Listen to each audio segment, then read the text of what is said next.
राज्यात गेल्या काही दिवसांपासून इंधन टंचाईचं चित्र निर्माण झाले। राज्यात इंधनाचा पुरेसा साठा असल्याचं प्रशासनाकडून सातत्यानं सांगण्यात येते, मात्र रांगा कमी होण्याचं नाव नाहीये। याच पार्श्वभूमीवर जळगावमध्ये जिल्हाधिकारी रोहन घुगे आणि पोलीस अधीक्षक श्रीकांत ढिवरे यांनी शहरातील पेट्रोल पंपाची संयुक्त पाहणी केली। काही ठिकाणी पोलीस बंदोबस्तात डिझेलचं वितरण सुरू होतं। डिझेलचा आणि पेट्रोलचा पुरेसा साठा उपलब्ध असल्याचं प्रशासनानं स्पष्ट केलं असून नागरिकांनी अफवांवर विश्वास ठेवू नये असं आवाहन पोलीस अधीक्षकांनी केलं। तसंच सुरक्षेच्या दृष्टीनं बाटल्या किंवा कॅनमध्ये पेट्रोल डिझेल देऊ नये असे निर्देशही त्यांनी दिले आहेत।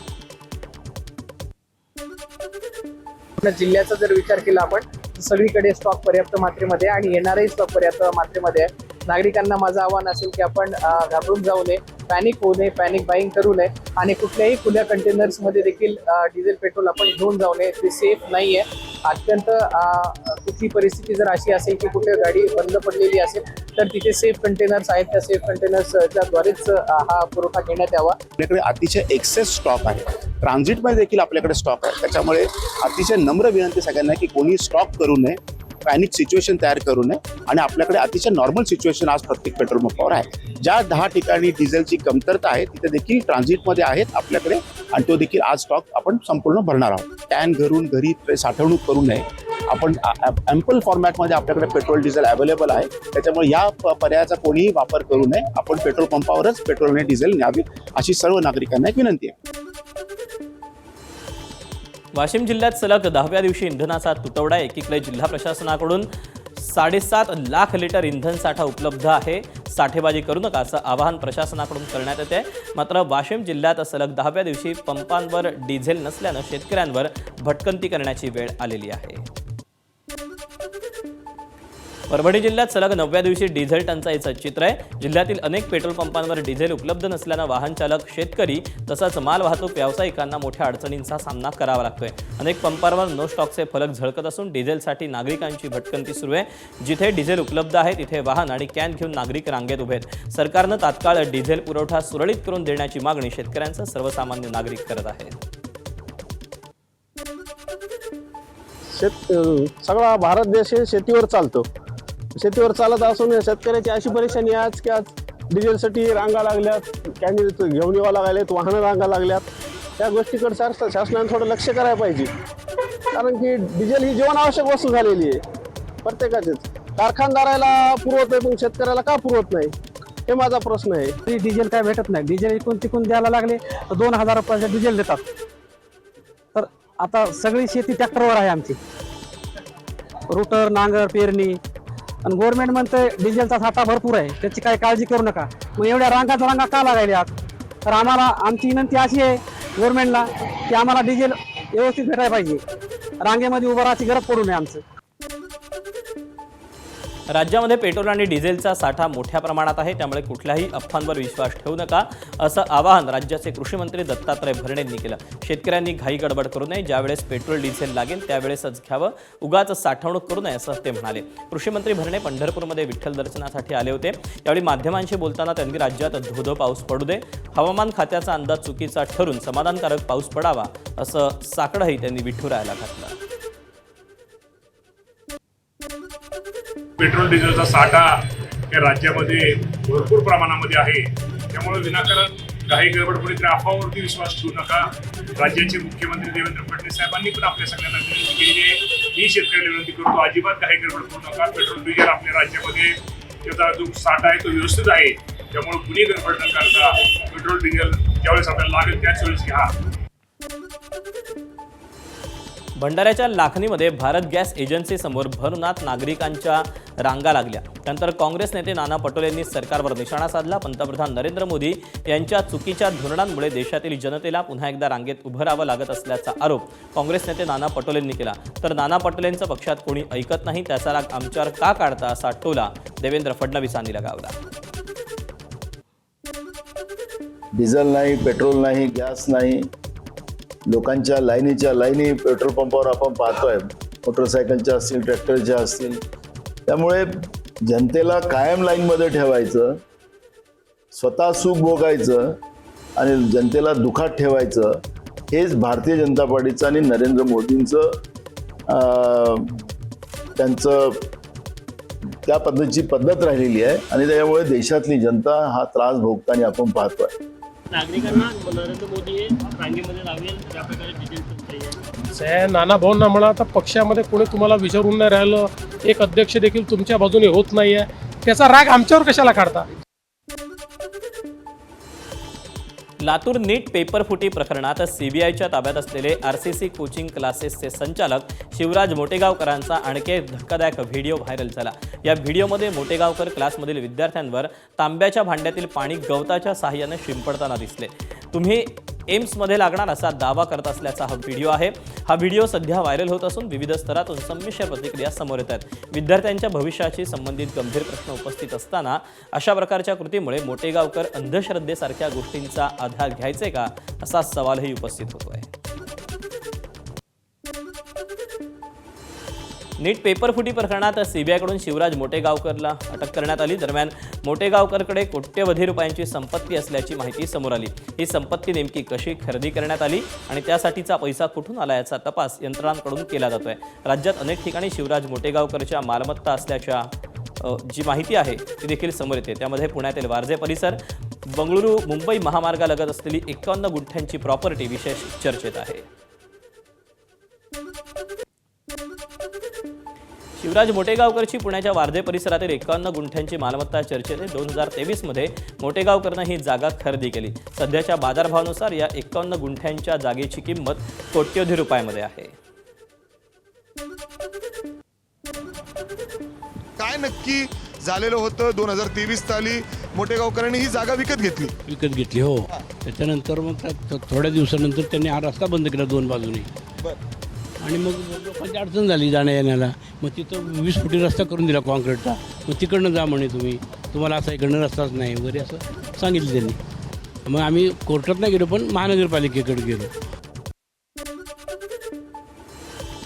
नीट पेपरफुटी प्रकरणातील मोठी अपडेट मादाच्या हाती लागली. नीट पेपरफुटीचा खरा गॉडफादर कोण याचा तपास सध्या सीबीआयकडून सुरू आहे. पेपरफुटी प्रकरणातील आरोपी मनीषा हवालदारच्या पतीच्या मोबाईलमध्ये एका व्यक्तीचा नंबर गॉड या नावानं सेव्ह करण्यात आला आणि याच क्रमांकासोबत संशयास्पद संवाद सुरू होता अशी माहिती सीबीआयच्या तपासातून समोर आली. त्यामुळे मोबाईलमधील गॉड कोण याचा तपास सीबीआय करणार आहे. नीट पेपरफुटी प्रकरणी पुण्यातून मनीषा हवालदारला अटक केल्यानंतर सीबीआयची टीम आणखी काही पुरावे गोळा करण्यासाठी त्यांच्या शाळेत जाण्याची शक्यता आहे. दरम्यान सीबीआयच्या पुण्यातील कार्यालयात आणखी कोणाला चौकशीसाठी बोलावलं जाणार का हे पाहणं महत्त्वाचं ठरेल.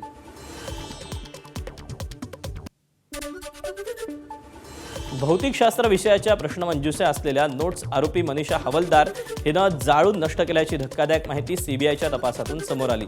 तपास यंत्रणांना संशय येऊ नये किंवा हाती काही लागू नये म्हणून या नोट्स जाळून टाकण्यात आल्या.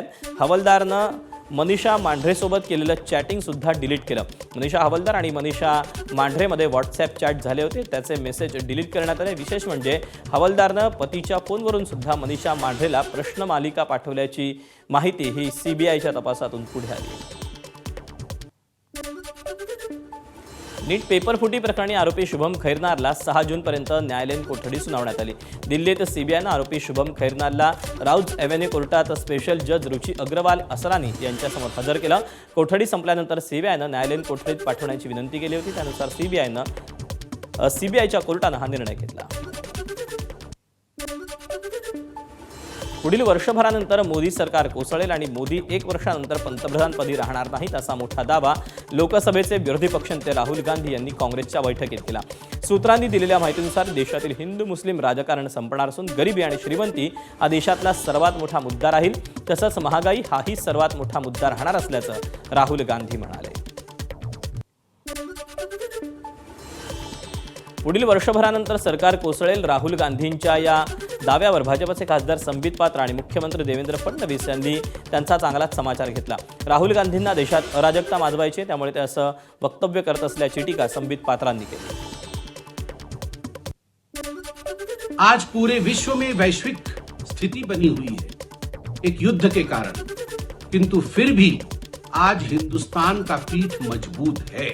मगर राहुल गांधी जिस प्रकार से दंगे करवा करके, जिस प्रकार से अराजकता के माध्यम से सरकार गिराने की साजिश रच रहे हैं, कल के उस वक्तव्य से बिल्कुल स्पष्ट होता है भारत में लोकतंत्र को कैसे समाप्त करना है, भारत में अराजकता कैसी लानी है उसकी जो प्लानिंग हुई थी, उस प्लानिंग का कहीं न कहीं कल लीकेज हुआ है राहुल गांधी के इस वक्तव्य से। त्यांनी काँग्रेसच्या बैठकीत दावा केला की केंद्र सरकार पुढच्या 10 महिन्यामध्ये कोसळेल. मुंगेरी लाल के हसीन सपने अशा प्रकारची एक सिरियल यायची, त्याच्यापेक्षा जास्त हे काही नाही. संभाजीनगरात शिवसेनेतला अंतर्गत कलह चव्हाट्यावर आला. निधी वाटपावरून अब्दुल सत्तारांनी नाव न घेता संजय शिरसाटांवर तोफ डागली. निधी वाटपात दुजाभाव केल्यास सिल्लोडमध्ये सेना शिल्लक राहणार नाही असा इशारा सत्तारांनी दिला. मंत्री उदय सामंत आणि खासदार संदीपान भुमरे यांच्या उपस्थितीत झालेल्या मेळाव्यात सत्तार आक्रमक झाले. यावर सत्तारांनी माझ्याकडे तक्रार करावी असं प्रत्युत्तर शिरसाटांनी दिलं. आपल्या जिल्ह्याचे पालकमंत्री उद्धव साहेब असताना ज्या वेळेस म्हणजे की मला काही कोणावर त्यांनीही कधी आपल्यावर अन्याय केला नाही. आज आम्ही आमच्या पक्षामध्ये लोक तुमच्यावर अन्याय होणार याची कुठेतरी नोंद तुमच्याकडे व्हायला पाहिजे. भविष्यामध्ये असा होणार नाही याची दक्षता घ्यायला पाहिजे. तिथे सोयगावमध्ये नवरात्री सिल्लोडमध्ये आपण सावधपेक्षाही वाईट वागतो आणि ज्या ठिकाणी पक्ष जिवंत आहे तो कसा संपल याची तयारी चालू असत तो दंडे तोपर्यंत आमदार निवडून येणार नाही, पक्ष मजबूत होणार नाही. त्यांनी काय तक्रार केली ती मी काही ऐकली नाही किंवा वाचली पण नाही. आणि कुणाला किती निधी दिला याचा हे रेकॉर्ड हा आमच्या कलेक्टर ऑफिसमध्ये असतो. निधी हा काही गपचूप अंधारात दिले जात नाही. म्हणून अशा तक्रारी वगैरे जर असेल तर त्यांनी माझ्याकडे यावं, माझ्याशी चर्चा करावी. मी त्याच्याबद्दलचं स्पष्टीकरण देऊ शकतो. ओबीसीच्या मुद्द्यावरून ओबीसी नेते लक्ष्मण हाके यांनी सरकारवर हल्लाबोल केला. त्याचबरोबर शरद पवार, रोहित पवारांवरही लक्ष्मण हाकेंनी टीका केली. रयतच्या नियमात खाडाखोड करून शरद पवारांनी अध्यक्षपद घेतल्याचा आरोप हाकेंनी केला. तुमच्या हातात वाढप्याचं पात्र आलं म्हणून पाहुण्या रावळ्यांना तोंड बघून कारखाने वाटले, सुतगिरण्या दिल्या, तिकीटं दिली, पक्ष काढले. काल पवारांचा पक्ष होता बघा, तो अजितदादा पवारांचा. त्याची बॉडी काढा ना. त्या बॉडीवर कोण आहेत बघा बरं.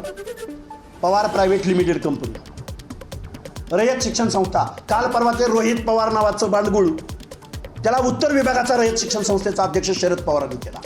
ज्या शरद पवारांनी रयत शिक्षण संस्थेची, रयत शिक्षण संस्था कर्मवीर भाऊराव पाटील, त्या रयत शिक्षण संस्थेच्या बायलॉजमध्ये खाडाखोड करून तो हयात रयत शिक्षण संस्थेचं अध्यक्षपद शरद पवारांनी घेतलं.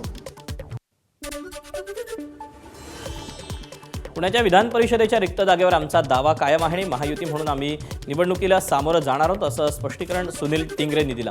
आमचं संख्याबळ 371 असून पक्षातून 10 ते 12 जण इच्छुक आहेत. आकडेवारीमध्ये भाजपच्या चुका झाल्यात. भविष्यात राष्ट्रवादी पुण्याचं नेतृत्व करणार असून मंगळवारी या संदर्भात अंतिम निर्णय होण्याची शक्यता आहे. तर आमच्या पक्षात कुठलीही धुसफूस नसल्याचं टिंगरे म्हणाले. यवतमाळ विधान परिषद निवडणुकीत सत्ताधारी महायुतीतील भाजप आणि शिंदे शिवसेनेमध्ये उमेदवारीसाठी रस्सीखेच सुरू झाली. हा मतदारसंघ शिवसेनेचा असून सेनेची मतदार संख्या देखील बरोबरीची आहे. त्यामुळे शिवसेनेचा उमेदवार महायुतीतून लढेल असा दावा पश्चिम विदर्भ संपर्क प्रमुख पराग पिंगळेंनी केला. 2019च्या पोटनिवडणुकीत शिवसेना महाविकास आघाडीतून लढली होती. भाजपनं विरोधात उमेदवार दिला होता. सध्या भाजपची मतदारसंख्या सर्वाधिक असल्यानं कार्यकर्त्यांचा उमेदवारीसाठी आग्रह असून पक्षश्रेष्ठींकडे मागणी केली असं जिल्हा प्रमुख प्रफुल्ल चव्हाण म्हणाले.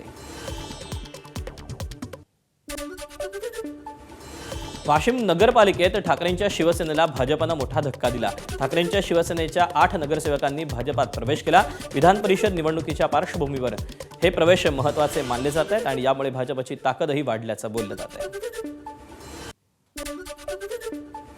विधान परिषद निवडणुकीच्या पार्श्वभूमीवर ठाकरेंच्या सेनेकडून मोर्चे बांधणी करण्यात येते. आदित्य ठाकरेंनी नाशिकमध्ये ठाकरे सेनेतल्या सर्व नगरसेवकांची बैठक घेऊन त्यांना मार्गदर्शन केलं. या बैठकीला संपर्क नेते रवींद्र मिर्लेकर आणि खासदार राजाभाऊ वाजे उपस्थित होते. जळगावमध्ये विधान परिषद निवडणुकीच्या पार्श्वभूमीवर राजकीय हालचालींना वेग आला. जामनेरमध्ये गिरीश महाजनांच्या निवासस्थानी जिल्ह्यातील आमदार खासदार यांच्यासह पदाधिकाऱ्यांची बैठक पार पडली. जळगावच्या जागेसाठी शिवसेना आग्रही आहे. मात्र ही जागा भाजपनंच लढावी अशी मागणी भाजप खासदार आणि आमदारांनी महाजनांकडे केली. सातारा नगरपालिकेतील नगरसेवकांमध्ये गेल्या काही दिवसांपासून वाद धुमसतोय. उदयनराजे समर्थक आणि शिवेंद्रराजेंच्या समर्थकांमध्ये असलेल्या वादाच्या पार्श्वभूमीवर महत्त्वाची बैठक पार पडली. बैठकीला उदयनराजे आणि शिवेंद्रराजे हे उपस्थित होते. दोघांनीही नगरसेवकांची चांगलीच कानउघडणी केली. वेगवेगळ्या ठिकाणी लोकांसाठी जिथे जागा आहे त्या ठिकाणी असं वॉकर्स झोन करावे, जेणेकरून ट्रॅफिकला अडथळा निर्माण होऊ नये. आणि आपल्याला तर माहीत आहे की आज ही परिस्थिती कशी आहे की एकतर हे संपूर्ण युद्धाच्यामुळं तर अगोदर सगळ्या महागाई तर वाढलेली असते आणि त्याचबरोबर आज प्रत्येकाचे विवंचन असतं, मनातली विवंचन असते की आपल्या कुटुंबाचं कसं उपजीवी कसं व्यवस्थित मार्गी लावावं आणि त्याकरता ही मीटिंग घेतली होती. ज्येष्ठ समाजसेवक अण्णा हजारेंनीच कॉक्रोच जनता पार्टीला समर्थन दिलं. झुरळ हे नाव योग्य वाटत नसलं तरी जनता पार्टीच्या मागे उभं असल्याचं अण्णा म्हणाले.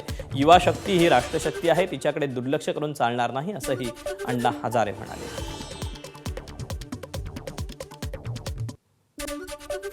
झुरळ जरी म्हणले तरी त्या पार्टीच्या पाठीमागे लोक तरुण उभा झाला. मग हे समजून घेतलं पाहिजे की झुरळ म्हणण्याचा उद्देश काय होता. झुरळ जरी म्हटलं असेल, नाव जरी योग्य वाटत नसेल तरी झुरळ पार्टीच्या मागे तरुण उभा राहिला हे महत्त्वाचं आहे. युवा शक्ती एक राष्ट्रशक्ती आहे असं समजून शासनाने त्यांचा अवेअर न करता त्यांना प्रोत्साहन द्यावं.